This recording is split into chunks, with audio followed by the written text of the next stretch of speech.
स्वागत है आपका तर्क आई स्पीसीज चैनल में। मेरा नाम आशीष और आज हम बात करेंगे पीडी 365 इंटरनेशनल रिलेशंस की। तो इसके पहले वाले लेक्चर में, मतलब ये हमारा सेकंड लेक्चर है, पहले लेक्चर में हमने बात किया था कि G4 कंट्रीज क्या होती है, यूनाइटेड नेशन सिक्योरिटी काउंसिल में रिफॉर्म कौन कौन से होते हैं, यूनाइटेड नेशन में मेंबरशिप पाने के लिए क्या क्या क्राइटेरिया है, कितने टोटल मेंबर होते हैं यूनाइटेड नेशन सिक्योरिटी काउंसिल्स में और उनके मेंबर की ड्यूरेशन क्या होती है, परमानेंट मेंबर कितने हैं, नॉन परमानेंट मेंबर कितने हैं, नॉन परमानेंट मेंबर कहाँ कहाँ से इलेक्ट होते हैं, उनके इलेक्ट्रेशन जो प्रोसेस है उसके ऊपर हमने पूरी बात की थी। G20 का सिग्निफिकेंस देखा था, बिम्स्टेक का, शार्क का सिग्निफिकेंस देखा था, कौन कौन सी कंट्री पार्टिसिपेट कर रही है और ग्लोबल पोजीशन क्या है, ग्लोबल साउथ के नाम पे क्या क्या चल रहा है, हमने इसके ऊपर बात किया था। पूरे जियो पॉलिटिकल सिचुएशन को एनालाइज करते हुए हमने अच्छे से एनालाइज किया गया था। क्वाड समिट के बारे में भी बात किए थे, कब क्वाड आया था, मालाबार कब हुआ था, मालाबार एक्सरसाइज 2004 में स्टार्ट हुई थी, वहां से क्वाड धीरे धीरे आने लगा था, इसके बारे में हमने थोड़ा बात किया था। अब आज हम बात करेंगे अकूश के बारे में। अकूश जैसे कि आप समझ सकते हो कि एक मिलिट्रिकल पर्सपेक्टिव से, टेक्नोलॉजी पर्सपेक्टिव से और इकोनॉमिकल स्टेटस पर्सपेक्टिव से सबसे इंपॉर्टेंट था। जैसे कि हम जानते हैं सिक्योरिटी के पर्सपेक्टिव से 5 आइज कंट्रीज बनी थी। उन 5 आइज कंट्रीज में ऑस्ट्रेलिया था, यूएस था, ब्रिटेन था, फ्रांस था और अपना मैक्सिको था, सॉरी कनाडा था। ये सब अपनी बीच में एक इंटेलिजेंस शेयर करते रहते थे, लेकिन इंडो पैसिफिक स्पेसिफिक रीजन के लिए कोई एक ऐसी कोई अच्छी सी एक ट्रीटी नहीं थी। तो इसके लिए अकूश बनाया गया। अकूश में ऑस्ट्रेलिया आया, यूके आया और यूएस आया। ये सब ने मिलके अकूश जैसी एक ट्रीटी बनाई जिसमें इंडो पैसिफिक में इंडिया को साइडलाइन कर दिया गया। देखिए, अब इंडिया इसका ऑब्जेक्शन इसलिए नहीं उठाता क्योंकि इंडिया ऑलरेडी क्वाड में मेंबर है। अकूश एक नाटो तो नहीं है, ना नाटो की तरह परफॉर्म कर रहा है।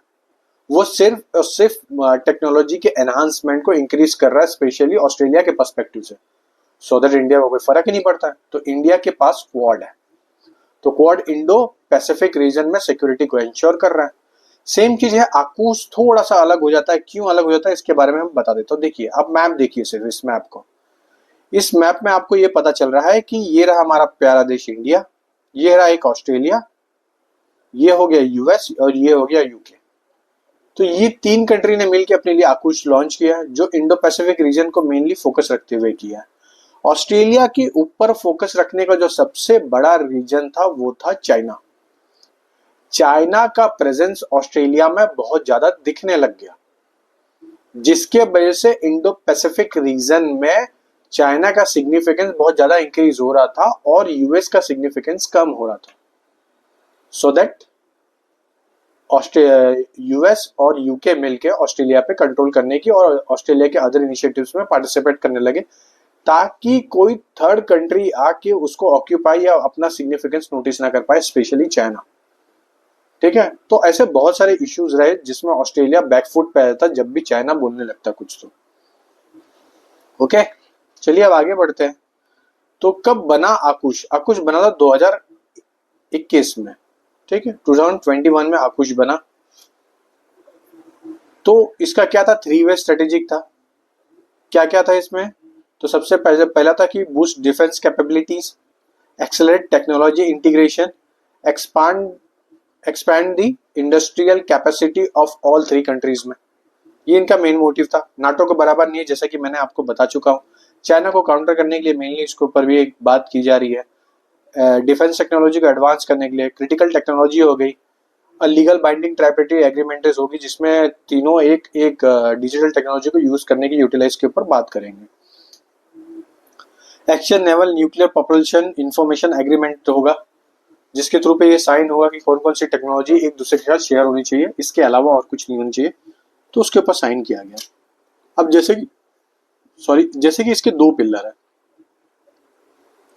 तो पहला पिलर जो आपको बताता है, ये बताता है conventionally arm nuclear power submarine. ठीक है, तो यूके और यूएस ये दोनों हेल्प करेंगे to develop arm submarine in Australia. तो ऑस्ट्रेलिया के लिए ये डेवलप करेंगे। दूसरा क्या था? पिलर 2 में क्या था? एडवांस कैपेबिलिटी डेवलपमेंट करवाया जाएगा। तो जितने भी आर्म्स एंड एम्यूनिशंस है जितने भी मिसाइल से इनकी डेवलपमेंट करवाई जाएगी ताकि मॉडर्नाइज टेक्नोलॉजी डेवलप हो ऑस्ट्रेलिया में, ऑस्ट्रेलिया भी एडवांसमेंट की तरफ आगे बढ़े। तो उसके ऊपर ये सब चीजें काम की जा रही है। ठीक है, तो AUKUS का जो सबसे बड़ा मोटिव था ये हमने बता दिया, और AUKUS कब बना ये भी बता दिया, AUKUS में मेंबर कौन कौन है ये भी बता दिया। मुझे कमेंट करके ये बताइए कि AUKUS का अल्टरनेट इंडो पैसिफिक रीजन में कौन सा एक और ऑर्गेनाइजेशन है या कौन सी एक ट्रीटी है। कमेंट जरूर करना, पिछले लेक्चर में मैंने इसको बताया था। अब बात करते हैं Indo Pacific economic framework for prosperity. जैसा कि इंडो पैसिफिक की बात हो रही है, इकोनॉमिक फ्रेमवर्क है फॉर प्रॉस्पेरिटी के ऊपर। ठीक है, तो ये क्या होता है, इसमें मेनली ध्यान दिया गया है इंडो पैसिफिक रीजन को, क्योंकि रिसेंटली इंडिया इसमें इलेक्ट हुआ है एज ए प्रेसिडेंट के तौर पे। और इंडिया ने इसमें जैसे कि इसके अंदर 4 पूरे क्राइटेरिया है कि 4 पिलर है। उन चारों पिलर में जैसे एक में ट्रेड में बात की, एक में क्लीन एनर्जी में बात की है, एक में सप्लाई चेन के ऊपर बात की है। तो ऐसे कुछ 4 है, अभी इसके बारे में डिटेल में आप देख भी लोगे। तो जैसे कि पिलर 3 जो आपका ये क्लीन एनर्जी के ऊपर बात कर रहा है, तो इसमें बात हुई है एनर्जी टेक्नोलॉजी डेवलपमेंट के ऊपर। ठीक है, दूसरे में बात हुई है कि एमएसएमई सेक्टर को बूस्ट करने के लिए ताकि वो क्लीन एनर्जी इनिशिएटिव में या कैपेसिटी कैटलिस्टिक कैपिटल डेवलपमेंट करवाया जा सके।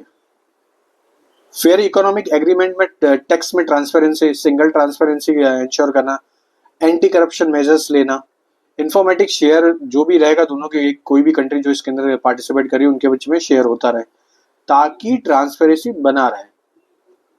ठीक है ना। तो देखिए अब इसके बारे में बात करते हैं, किसके बारे में, Indo Pacific economic framework for prosperity के बारे में। ठीक है, अब ये क्या था, ये लॉन्च किया था यूएस ने। कहां पे लॉन्च किया था, टोक्यो में। कब किया था, 2022 में, याद हो गया। देखिए 4 पिलर है, पहला है ट्रेड, दूसरा है सप्लाई चेन रेजिलियंस, तीसरा है क्लीन एनर्जी, चौथा है फेयर इकोनॉमी। बस 14 कंट्रीज के अंदर टोटल मेंबर है, जिसमें इंडिया हमारा प्यारा देश है, यूनाइटेड स्टेट भी है, पाकिस्तान है नहीं है, म्यांमार है नहीं है, बांग्लादेश है नहीं है, तो नेपाल है वो भी नहीं है। तो इंडिया एज ए एशिया में इंडिया, ऑस्ट्रेलिया हो गया, जापान भी है। तो क्वाड के सब मेंबर है, हाँ क्वाड के सब मेंबर है। AUKUS के सब मेंबर है, हाँ AUKUS के सिर्फ यूके नहीं है। इस तरीके से पढ़िए ताकि आपका प्री को आप ज्यादा फोकस में रहते हुए पढ़ें, ना कि जार्गन भरने लग जाए।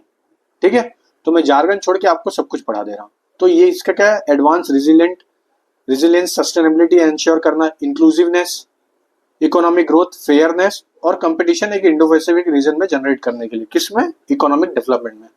अब इसके 3 इनिशिएटिव थे, जो सबसे बड़े 3 इनिशिएटिव रहे हैं वो रहे हैं अपस्किलिंग इनिशिएटिव, जो कि 2022 में लॉन्च की है, जिसमें डिजिटल स्किल ट्रेनिंग दी जाएगी, स्पेशली वुमेन्स को डेवलप कराया जाए। क्यों वुमेन्स को डेवलपमेंट करवाने के पीछे सबसे बड़ा, जो उन्हें प्रेशराइज करते हैं।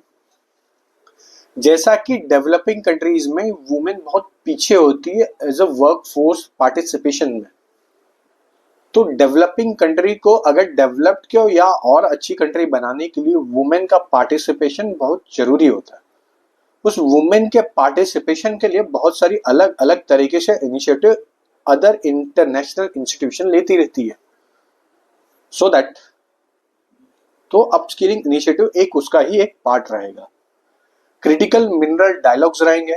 क्यों, क्योंकि इंडो पैसिफिक जैसा रीजन जो है, ये जो पूरा रीजन आपको दिख रहा है, इस रीजन का अपने आप में ही सबसे बड़ा एक सिग्निफिकेंस भी रहा है। क्यों रहा है, क्योंकि ये जो पूरा रीजन है, ये वाला स्पेशली, इस रीजन पे एक तो रिंग्स ऑफ फायर होती है, जिसके वजह से यहाँ पे मिनरल्स सबसे ज्यादा पाए जाते हैं, और ये मिनरल्स पाने के वजह से ये सबसे ज्यादा न्यूज में भी रहा है।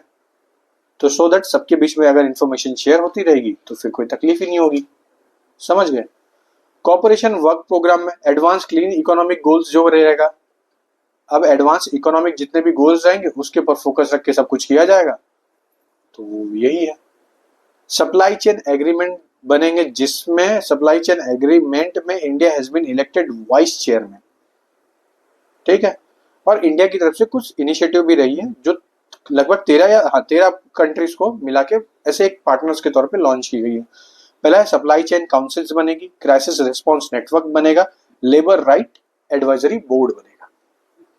ये सब इंश्योर किया जाएगा ताकि साउथ ईस्ट एशिया में हर चीजों को सिक्योर कर पाए।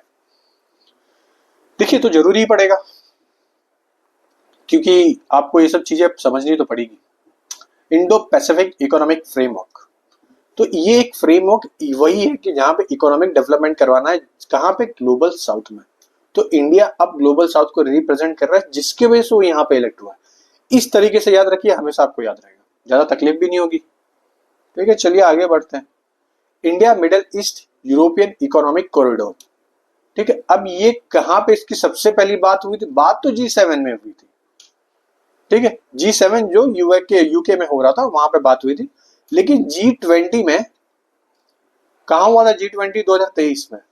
जिनको पता तुरंत कमेंट कर दो ना, तो मैं तो बता ही रहा हूं। ऐसे भी G20 में बात हुई थी 2023 में, और वो हुई थी इंडिया में।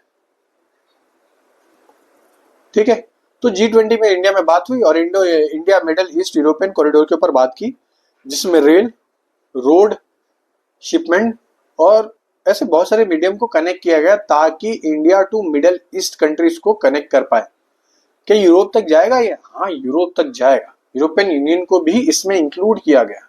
सिर्फ मिडल ईस्ट में, सिर्फ मिडल ईस्ट सऊदी अरेबिया यही नहीं है, इसके अलावा यूरोपियन कंट्री को भी इंक्लूड किया गया। जर्मनी इसका मेंबर है? कमेंट करके मुझे बताएं। अब देखिए आईएमएफ के बारे में, जैसा मैंने आपको बता चुका हूं कि 2023 में G20 के समिट में बात हुई थी इसके ऊपर। ठीक है, ये क्या कर रहा है? Partnership for a global infrastructure and investment को आगे बढ़ाना। अब बताइए PGII ये किसकी इनिशिएटिव है? जरूर कमेंट करके बताना। नहीं पता तो इसके बारे में एक इतना अच्छा फैक्ट बताऊंगा जो कहीं पे भी आपको नहीं मिलेगा, इवन इस मैगजीन में भी नहीं बताया। मैं आपको एक एक्स्ट्रा फैक्ट बताऊंगा, डेफिनेटली बताऊंगा। तो देखिए, अब इसको दो कंपोनेंट में बांटा है। पहला है ईस्टर्न कॉरिडोर, दूसरा है नॉर्दर्न कॉरिडोर। ईस्टर्न कॉरिडोर में जहां पे अरेबियन गल्फ को पोर्ट, इंडिया जितने भी पोर्ट्स है इंडिया में, मुंबई के पोर्ट से लेके कनेक्ट किया है यूएई के पोर्ट तक। ये हो गया आपका ईस्टर्न पार्ट पूरा। ठीक है, और पोटेंशियली ओमान, सऊदी अरेबिया सब में कनेक्ट ही हो रहा है। अब आता है नॉर्दर्न। नॉर्दर्न पार्ट में क्या हो जाएगा? अरेबियन गल्फ को यूरोपियन यूनियन तक लेके जाएगा पूरा, मतलब जितने भी आपके यूएई के मेंबर है वो कनेक्ट हो गए पूरे यूएई तक। मैप के थ्रू पे समझिए, आपको बड़ा अच्छा भी लगेगा। ये आपका पूरा हिस्सा हो गया ईस्टर्न पार्ट, और ये पूरा हिस्सा हो गया नॉर्दर्न पार्ट। समझ गए? तो देखिए मुंबई से निकल रहा है, वो कहाँ जा रहा है? जबाल अली में। कहाँ है? यूएई में। फिर यूएई के दूसरे में अल गुएफात में जा रहा है। सॉरी अगर मैं से मिस कोई भी चीजें हो रही है तो उसका बुरा मत मानना भाइयों। ठीक है, चलिए। हराहा हो रहा है, फिर रियाद में जा रहा है, फिर हाइफा में जा रहा है, फिर हादिता में जा रहा है, फिर पैरोज में जा रहा है।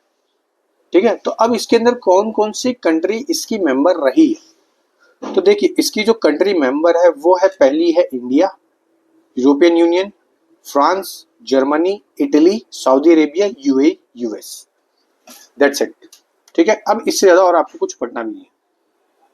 अब चलते हैं एससीओ के ऊपर, Shanghai Cooperation Organisation. Shanghai Cooperation Organisation का बनाने का सबसे बड़ा मकसद था कि वेस्टर्न कंट्री के पास जैसे नाटो है, वैसे ही ईस्टर्न कंट्री के पास संघाई कॉर्पोरेशन ऑर्गेनाइजेशन है। तो उस संघाई कॉर्पोरेशन ऑर्गेनाइजेशन को फोकस में रखते हुए इस इनिशिएटिव को इनिशिएट किया गया था, जिसमें अभी Belarus as a 10th country जुड़ा है।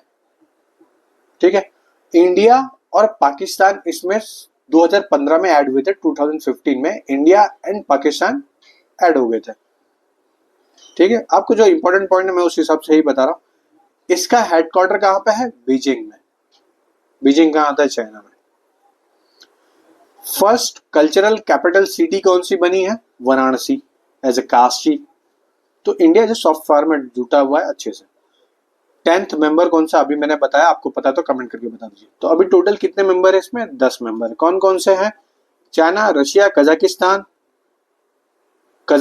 Kyrgyzstan, Tajikistan, Uzbekistan, India, Pakistan, Iran और बेलारूस। बेलारूस 2024 में मेंबर बना। इसके पहले ईरान बना था 2023 में। ठीक है, आपने एक चीज नोटिस की होगी, मोस्टली इसमें जितने भी कंट्री वो यूएस के अगेंस्ट है। तो क्या चाहते हैं? यूएस की एक अल्टरनेट कोई एक ऑर्गेनाइजेशन को क्रिएट करे जो कि नाटो के लेवल का भी हो, है ना। चलिए आगे बढ़ते हैं। तो 2015 में उफा रशिया में SCO decided to India and Pakistan as a full member. ठीक है, ऑब्जर्वर स्टेटस किसको किसको मिला? अफगानिस्तान को और मंगोलिया को, अफगानिस्तान और मंगोलिया को मिला है। ऑब्जेक्टिव्स क्या है इसके? सबसे अच्छी जो ऑब्जेक्टिव्स है वो है रीजनल एंटी टेररिज्म स्ट्रक्चर को इंक्रीज करवाना बेस्ड ऑन ताशकंद उज्बेकिस्तान के एग्रीमेंट पे। अब आप ये बताइए ताशकंद में हमारे कौन से प्राइम मिनिस्टर की डेथ हुई थी? कमेंट करके बताना। चलिए अब बना है ग्रुप 7। पहले ये G8 था, लेकिन 2014 में जैसे ही यूएस ने एनेक्सेशन किया क्रीमिया के ऊपर, तो उनको यहाँ से हटा दिया गया रशिया को। अभी G7 बन गया। तो रशिया कब ऐड हुआ था? 1998 में, आई थिंक। हाँ, 1998 में ऐड हुआ था रशिया। ठीक है, अब देखिए G7 को बनाने का सबसे बड़ा मोटिव था कि 1973 टू 1974 एक तो एनर्जी क्राइसिस आ गई थी, इकोनॉमिक क्राइसिस चल रही थी और ट्रेड डेफिसिट चल रहा था बहुत सारी कंट्रियों में। तो G7 as a developed country उठ के आई ताकि वो एक परव्यू दे पाए पूरे एक वर्ल्ड के इकोनॉमिक के ग्रोथ को। ठीक है, इसलिए 1975 में इसकी स्टैब्लिशमेंट हुई। इसके अंदर जो मेन मोटिव रखे गए ग्लोबल इकोनॉमी को, माइग्रेशन को, क्लाइमेट चेंज और कन्फ्लिक्ट्स को नजर में रखते हुए। ठीक है, जैसा कि मैंने अभी आपको बताया। अदर की इनिशिएटिव्स क्या क्या है G7 की? सबसे देखिए ये इनिशिएटिव के बारे में ऊपर बात हो रही थी कि PGGI। ठीक है, अब ये जो PGGI है ये क्या कर रहा है? ये डेवलपिंग कंट्री में इंफ्रास्ट्रक्चर डेवलपमेंट का काम कर रहा है। अब आप बोलोगे ये कहाँ हो रहा है? तो देखिए ये रहा अफ्रीका, आपका देश। इस अफ्रीका में और साउथ एशिया में वो इंफ्रास्ट्रक्चर डेवलपमेंट करवा रहा है। क्यों करवा रहा है? क्योंकि ये चाइना का, जैसे चाइना ने BRI लॉन्च किया है, बेल्ट रोड इनिशिएटिव, इसके अल्टरनेट के लिए PGII लॉन्च हुआ 2022 में, ताकि जो ये प्रोवाइड कर रही है, क्या प्रोवाइड कर रहा है? Infrastructure connectivity through air, road, railway. ठीक है, सेम चीज ये भी कर रहा है, इंफ्रास्ट्रक्चर डेवलपमेंट। कहाँ कहाँ पे? डेवलपिंग कंट्रीज में। तो अफ्रीका में बहुत सारी जगह पे कर चुका है, उसके डिफरेंट डिफरेंट नाम है। सेम चीजें साउथ ईस्ट एशियन कंट्रीज में भी कर चुका है। ठीक है, समझ गए? चलिए आगे बढ़ते हैं। देखिए यहाँ पे भी यही चीज बताया। लॉन्च कब हुआ? 2022 में। इसका एम मोबिलाइजेशन का 600 बिलियन 2025 है, focusing on sustainable, inclusive and quality infrastructure development के ऊपर। ठीक है, the energy of growth in Africa, देख लिया इनिशिएटिव इज G7, यही है, बताया था जिससे आपको मैंने अभी बताया थोड़ी देर पहले। समझ गए ना? चलिए अब आता है नाम। नाम जैसी ऑर्गेनाइजेशन का उठने का सबसे बड़ा रीजन था जैसे ही सेकेंड वर्ल्ड वॉर खत्म हुआ, कोल्ड वॉर स्टार्ट हुआ between US and Russia. Both countries decided on ideology, उनकी खुद की एक आइडियोलॉजी रही है। US followed capitalism, Russia followed communalism. Both ideology difference थे। बिकॉज ऑफ दिस वो ये चाहते थे कि एशियन कंट्रीज में उनका दबदबा हो, तो उनकी आइडियोलॉजी पूरे पूरे ग्लोबल लेवल पे अच्छे से इम्प्लीमेंट हो पाए, जिसके वजह से उन्होंने ये सब इनिशिएटिव स्टार्ट की थी। लेकिन कुछ कंट्रियों ने मिलकर इस इनिशिएटिव के अंदर ना पार्टिसिपेट करते हुए अपना एक अलग से मूवमेंट लॉन्च कर दिया। उसी मूवमेंट का नाम रहा नॉन अलाइन मूवमेंट, जिसमें हमारे माननीय प्रधानमंत्री जवाहरलाल नेहरू जी ने पार्टिसिपेट किया। ऐसे जवाहरलाल नेहरू का जियो पॉलिटिकल डिप्लोमेसी बहुत अच्छी रही, जिसमें उन्होंने इंडिया को एक इंटरनेशनल लेवल पे स्टेटस दिया। हालांकि कुछ स्टेप उनके गलत भी रहे, जिनको हम नकार भी नहीं सकते, जैसे कि यूनाइटेड नेशंस सिक्योरिटी काउंसिल में उन्होंने सीट लेने से इग्नोर कर दिया। बिकॉज ऑफ दिस इंडिया बहुत सारी चीजें फेस कर रहा है राइट नाउ। ठीक है, तो स्टेट स्पॉन्सर्ड टेररिज्म, जो क्यूबा के ऊपर एक स्टेटस लगाया गया यूएस के थ्रू पे, तो यूएस अपने कांग्रेस और सीनेट में हमेशा कुछ ऐसे इनिशिएटिव्स और एक ऐसे बिल लाती है जिसमें हर कंट्री के हिसाब से ये अनाउंस करती है कि किसको किस स्टेट में या किस कंट्री में टेररिज्म सबसे ज्यादा इंक्रीज हो रहा है, तो उनके यहाँ पे इस तरीके से फंडिंग रोका जाए, जिसमें से एक ये इनिशिएटिव थी। समझ गए? तो इसमें नाम ने बोला कि आप क्यूबा को हटा दो, क्यूबा वैसा ना रहा। ठीक है, इतना पता चल गया। अब देखिए नाम कब बना था? 1955 में। फर्स्ट नाम की जो सबमिट हुई थी वो थी सर्बिया में 1961 में। कोल्ड वॉर के टेंशन के टाइम पे, providing a platform for newly independent Nations को। 120 कंट्रीज और प्राइमरली डेवलपिंग नेशंस होते थे इसके अंदर, जैसा कि मैंने अभी आपको एकदम एक शॉर्ट में अच्छे से समझा भी दिया। चलिए द कॉमनवेल्थ के ऊपर चलते हैं। द कॉमनवेल्थ लंदन डिक्लेरेशन से आया, 1949 में आया था। India represent nearly 60% of Commonwealth total population पे, क्योंकि इंडिया का पॉपुलेशन बहुत है। क्या चाइना इसका मेंबर है कि नहीं है, कमेंट करके जरूर बताना। It is the fourth largest contributor of Commonwealth. Hosted event organise CHOGM 1983। Commonwealth game 2010 कहाँ पे हुआ था, न्यू दिल्ली।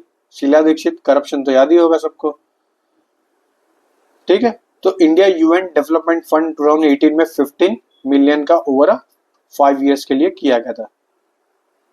किसके लिए, अरे इसको डेवलप करवाने के लिए, कॉमनवेल्थ को। बस अब देखिए इसमें कितने टोटल मेंबर है, 56 कंट्रीज इसके अंदर मेंबर है, इंक्लूडिंग इंडिया। यहाँ पे लिखा है बड़े अच्छे से। तो 1926 में ब्रिटिश कॉमनवेल्थ था, 1947 में India remained as a member after independence के टाइम पे भी, 1949 में declaration ended republic to join of forming the modern Commonwealth. अब आपको ये बताना कौन से अमेंडमेंट से कॉमनवेल्थ में इंडिया जुड़ा रहा, कॉन्स्टिट्यूशनल अमेंडमेंट में। तो चोगम जो इसकी एक वर्किंग यूनिट है, 2 ईयर्स के लिए रहती है, तो हर 2 साल में उनका कुछ चेंज होता रहता है, हर कंट्री में पार्टिसिपेट होती है। तो रवांडा 2022 में रहा भी है, ठीक है। चलिए अदर की फैक्ट क्या है, decision made by the consensus पे होता है ये। All member are consider equal, सबको इक्वली स्टेटस दिया गया है इसमें। तो member choose the head of the Commonwealth, हर मेंबर मिलकर चूज करे कि कॉमनवेल्थ का हेड कौन रहेगा। पास्ट लीडर में Queen Elizabeth 2 longer serving head रही है, and King Charles 3 current head है अभी इसके। King Charles is the head of the state, 14 Commonwealth countries और रियल्म्स में रहेंगे। इसके ऊपर पूरी बात है। अब इसके मेजर जो इनिशिएटिव्स है इसके बारे में देख लेते हैं। देखिए जो मेजर इनिशिएटिव्स रहे ऑफ द कॉमनवेल्थ के, वो एग्रीमेंट सच एस 1971 का डिक्लेरेशन हुआ है कॉमनवेल्थ का प्रिंसिपल्स का, 1991 का हरारे कॉमनवेल्थ डिक्लेरेशन भी रहा है। ये डिक्लेरेशन बहुत ज्यादा तो इंपॉर्टेंट नहीं है और ना इसको पढ़ना भी, क्योंकि इतना तो पूछता ही नहीं है यूपीएससी। यूपीएससी हमेशा आपके करंट और स्टैटिक को कनेक्ट करके पूछता है, तो इसमें करंट जैसी चीज तो है मगर स्टैटिक जैसी कोई ज्यादा चीज नहीं है, ठीक है। रिलेटेड न्यूज क्या रहा इसमें, कॉमनवेल्थ लोकल गवर्नमेंट फोरम बना, जो कि हर साल होता है। इसने अपनी एक थीम लॉन्च की है जिसमें है reinforcing social resilience through women's participation representation. याद रखना ये किसने लॉन्च किया है, कॉमनवेल्थ लोकल गवर्नमेंट फोरम ने, ना कि इकोनॉमिक फोरम ने, वर्ल्ड इकोनॉमिक फोरम ने नहीं किया है, बस इस चीज को याद रखना, ठीक है। कब बना ये, 1995 में बना। तो यूनाइटेड लोकल गवर्नमेंट्स मिलके सब जन ने बनाया, अपनी मिनिस्ट्रीज वहां पे जाके पार्टिसिपेट करके सस्टेनेबल डेवलपमेंट के ऊपर ज्यादा फोकस रखते हुए बनाया उसको, ठीक है। चलिए अब आगे बढ़ते हैं गल्फ कॉर्पोरेशन काउंसिल्स के ऊपर, ठीक है। अब गल्फ कॉर्पोरेशन काउंसिल जो थी, यहाँ पे जॉइंट एक्शन प्लान बना 2024 में। इसके बारे में जानने से पहले गल्फ कॉर्पोरेशन काउंसिल कब आया, ये आया 1985 में, ठीक है। 1985 में ही आया। 6 गल्फ स्टेट थे, UAE, Bahrain, Saudi Arabia, Oman, Qatar, Kuwait. Map के थ्रू पे देखते हैं, ज्यादा अच्छी अंडरस्टैंडिंग रहेगी। देखिए कौन कौन है, बहरीन है, ये रहा, मतलब इधर है, कतर आ गया, कुवैत आ गया, यूएई आ गई, ओमान आ गया, सऊदी अरेबिया आ गया। देख लिए मैप के थ्रू पे।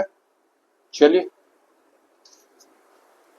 इनका जो मेन एम था कि कोऑर्डिनेशन, इंटीग्रेशन और इंटरकनेक्शन बनाते हुए अपनी इकोनॉमिक डेवलपमेंट को, सिक्योरिटी को, इंक्लूडिंग पॉलिटिक्स एक्टिविटी को ज्यादा स्टेबल कर पाए। कहां पे, सेंट्रल एशिया में, ठीक है ना। अब इनके पॉलिटिकल रिलेशन कैसे है, फर्स्ट इंडियन मतलब इंडिया और जीसीसी का पॉलिटिकल डायलॉग्स हुआ था 2023 में, जिसमें इंडिया को एज ए चीफ गेस्ट के तौर पे अनाउंस किया, तो स्पेशल गेस्ट के तौर पे अनाउंस भी किया था, ठीक है। इसमें बायलैटरल ट्रेड होते हैं, India largest trading partner block है ये। India has a trade deficit with GCC countries के साथ, क्योंकि सऊदी अरेबिया में जाके सब अलग अलग चीजें लेते रहते हैं भाई, इसलिए हमें भी ट्रेड डेफिसिट हो, स्पेशली टूरिज्म में, ठीक है। तो सऊदी अरेबिया हो गया, यूएई हो गया, उधर सब जन घूमने ज्यादा जाते हैं ना, तो हमारा ट्रेड डेफिसिट हो रहा है भाई, जो सुन लो, समझ जाओ। तो डायस्पोरा रेमिटेंस से वहां से काफी अच्छा आता है। Over 2/3 of NRI population residence in GCCI countries. अब मुझे आप ये बताइए, रेमिटेंस सबसे ज्यादा पूरी दुनिया में लेने वाला कौन सा कंट्री है? पहले पे, सेकंड पे और थर्ड पे, ये तीनों मुझे कमेंट करके बताना। नेक्स्ट वीडियो में मैं आपके उसके बारे में समझा भी दूंगा, ठीक है। तो गल्फ कॉर्पोरेशन का जो कंट्रीज है वो share 30% of India total remittance in 2021 तक, ठीक है। हाईली इंपॉर्टेंट है बस। तो एनर्जी कॉर्पोरेशन में बस आप ये बता सकते हो 35% इंडिया ऑयल इंपोर्ट वहां से होता है, 70% इंडिया का गैस वहां से इंपोर्ट होता है। इससे ज्यादा कुछ नहीं है। अब बात करते हैं नाटो के ऊपर। जैसे ही सेकेंड वर्ल्ड वॉर खत्म हुआ, नाटो का एक सिग्निफिकेंस भी उठ के आया और इवन सेकेंड वर्ल्ड वॉर के ड्यूरेशन में भी उठ के आया था। तो नाटो एक वो कंट्री भी रही है और उनका वो एक मिलिट्रिकल सिग्निफिकेंस रहा है ताकि वो सेंट्रल एशिया के बहुत बड़े बड़े कंट्री को रोक पाए। फॉर एग्जांपल के रशिया, स्पेशली रशिया को रोकने के लिए नाटो का स्टेब्लिशमेंट किया गया था। रशिया ने खुद का एक वार्सोवा पैक्ट भी लाया था लेकिन सक्सेसफुल नहीं रहा, तो जिसके वजह से उसने डिसमेंटल कर दिया, मगर नाटो स्टिल कंटिन्यू है। तो अभी नाटो का 32nd मेंबर बना है स्वीडन। 32nd मेंबर बना है स्वीडन। तो अभी नाटो में कितने टोटल मेंबर है? 32 मेंबर है। बस आपको यह याद रखना है। नाटो का स्टेब्लिशमेंट कब हुआ? 1949 में। नेचर पॉलिटिकल एंड मिलिट्रिकल अलायंस बनाना है ये, ठीक है। मेंबर्स 12 फाउंडिंग मेंबर्स रहे हैं इसके अंदर, और 12 फाउंडिंग मेंबर। आप एक अलाइड पावर था, एक एक्सिस पावर था। अब अलाइड पावर में जितने भी पावर थे वो सब नाटो के मेंबर है आज के टाइम पे। अगर और अच्छे से जानना है तो ये देखिए, ये रहे मेंबर इसके, ठीक है। अदर की फैक्टर ऑन नाटो के ऊपर से बात करते हैं। तो अभी सिर्फ आपको याद रखना 32nd मेंबर जो बना है वो स्वीडन बना है। तो इसी के साथ आपको 31 भी सर्च करना है और 30 भी सर्च करना है, ओके। चलिए, अदर की फैक्ट ऑन नाटो के ऊपर, Ukraine has applied in 2022 and is not a member yet. क्यों मेंबर अभी तक नाटो नहीं बन पाया? क्योंकि यूक्रेन ज्वाइन होने जा रहा था नाटो में, रशिया को पता चला। तो रशिया की एकदम पास में अगर कोई कंट्री हो जाएगी तो आने वाले टाइम में रशिया को ही तकलीफ होगी। इसके लिए रशिया ने पहले ही अटैक कर दिया ताकि हो ही ना। तो contribution for all member based on GNI, हर एक कंट्री का कंट्रीब्यूशन होगा उसके GNI के बेसिस पे। GNI मतलब ग्रॉस नेशनल इनकम के बेसिस पे, ठीक है। तो उनका ग्रॉस नेशनल इनकम जितना बड़ा होगा उतना बड़ा उनका कंट्रीब्यूशन होगा। फॉर एग्जांपल यूएस बहुत ज्यादा कंट्रीब्यूशन करता है, इसलिए 2023 में आपने सुना होगा कि उनका कंट्रीब्यूशन, यूएस बोल रहा था कि अब मुझे नाटो को बंद करना पड़ेगा क्योंकि सबसे ज्यादा कंट्रीब्यूशन तो मैं ही कर रहा हूं। समझ गया ना? चलिए, अदर रिलेटेड टर्म्स क्या है? मेजर नॉन नाटो अलायंस बने यूएस को काउंटर के लिए, यूएस अपनी एनहांसमेंट के लिए बनाते गया। अब अगले लेक्चर में हम बात करेंगे जिनेवा कंसेंसस के ऊपर, ठीक है।